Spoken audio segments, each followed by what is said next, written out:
Hello everyone, for today's video I'd like to talk with you about a wonderful exhibition I visited recently.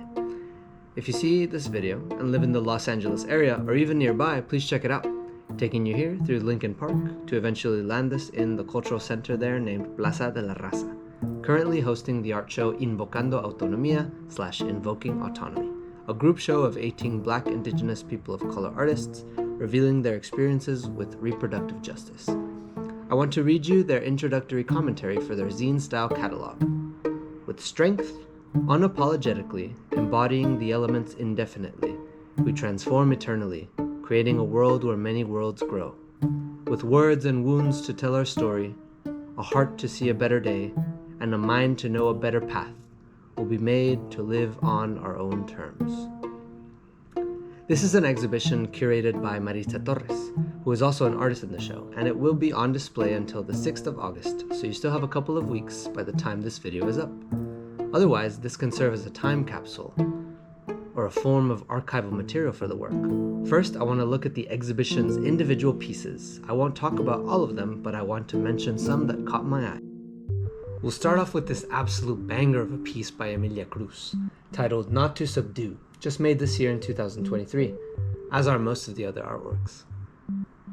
3 dancers here decked out in nothing but their underwear and amazing tattoos. Love the forest-like tattoos crawling down the arm and the neurons on their hands, giving us a little bit of connected pathways and the way they overlap with one another. Is it the same person in different moments of the choreography? Is it 3 clones? Past, present, future self? I love the slight browning of the paper. They're also the creator of this piece adjacent to the previous one titled Descansando, resting in Spanish. Emilia Cruz, amazing. Here, Pat Payne's charcoal, chalk, and acrylic masterpiece titled Let Me Tell You One Damn Thing from 2023, which on the canvas extends into This Flower Is Mine. It has 4 to 5 vignettes, a singer standing at the center, a woman making grits in the bottom left, a waking woman perpendicular to the other scenes, a flower blooming in the foreground, and a woman putting on her hoops and what looks like a mirror inside a phone or a rear view mirror or a car.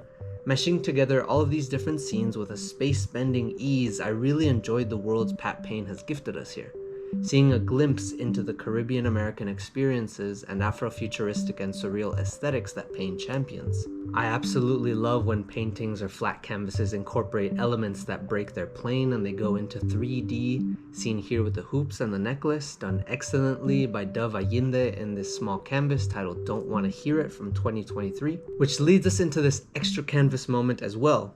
While the contents on the canvas shine, the added elements of spiky exterior emphasizes the resilient look in the subject, matched to the detail of the words written in white saying hands off, among other words that embody the theme of the exhibition. Maritza Torres' codices are way too detailed on this small scale to fully jump through, but I encourage you to pause the video and take a peek. From their Instagram page, Torres' works here are a part of a larger series of portraits inspired by the Yucatec Maya Codex.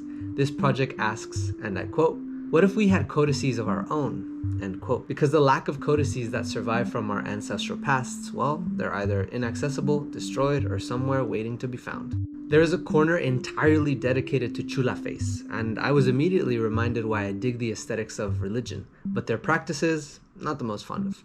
Triptychs, Virgin imagery, death, and relics, the sheer amount of items that seem to me like a potential altar or a place of spiritual importance, the way the center print divides the horizontal figure. In this, I'm reminded of the lessons in Jillian Hernandez's book, Aesthetics of Excess, The Art and Politics of Black and Latina Embodiment from 2020, where Hernandez says the following: I offer sexual aesthetic excess as a concept for theorizing modes of dress and comportment that are often considered too much, too sexy, too ethnic, too young, too cheap, too loud. Sexual aesthetic excess identifies a field of visual perceptions, embodied performances, creative practices, socio-cultural discourses, and their attendant values. Sexual aesthetics excess is a racializing discourse that correlates stylistic deviancy with sexual impropriety, and vice versa. Highlighting that last sentence, the stylistic deviancy could factor in how the added 3D elements deviate from sticking into the canvas,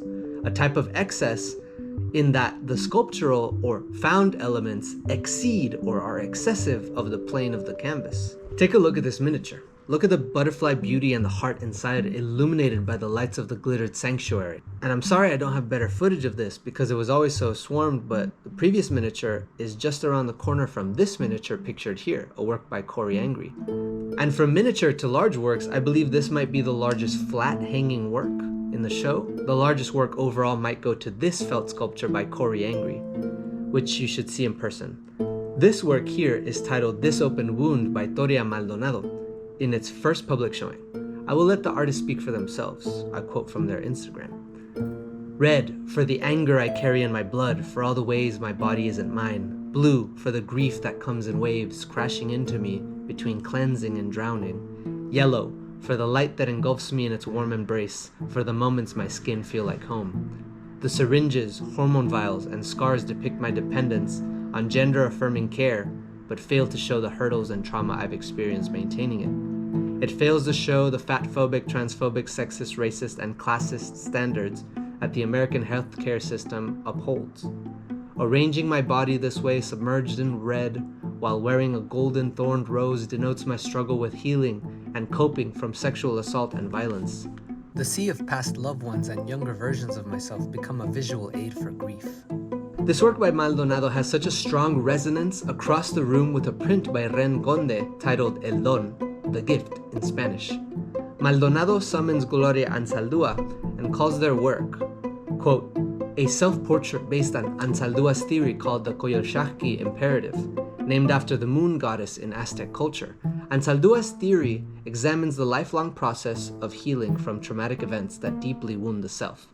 The imperative encourages looking at the wounds in order to understand how the self has been harmed and learning how to remake the self in new ways. Anzaldúa explores Coyolxauhqui's dismemberment as a guide to healing and reimagines her as a symbol for the feminine battle of established order. Equally here, Conde is ascribing the Coyolxauhqui reference within the work as a gift, not as a curse, as others might imagine dismemberment to be. There are many things that I didn't focus on in the show. Some videos, sculptures, paintings, photography, print that I couldn't fully show here, and would seriously recommend that you either follow the social medias of all the artists or visit the show if possible. I think individually, the art pieces tell specific stories of autonomy through exploration of the body or exploration through the body politic. The ever-present specter of the personal is political, but rather than an early wave of feminist approaches to that sentiment and that quote where it comes from, in this show we see a particular lens. Let's call it the lens of color, shedding light on experiences we may all face. In the ever-present revelations of disability, queerness, anti-imperialist movements brought up by artists and activists, it all starts with our presence and body and mind. 18 voices will all guide us there. Invocando Autonomia / Invoking Autonomy is at the Plaza de la Raza until August 9th, with workshops, healing circles, and smaller events sprinkled throughout its runtime. This has been Saucer's Art Review. Until next time.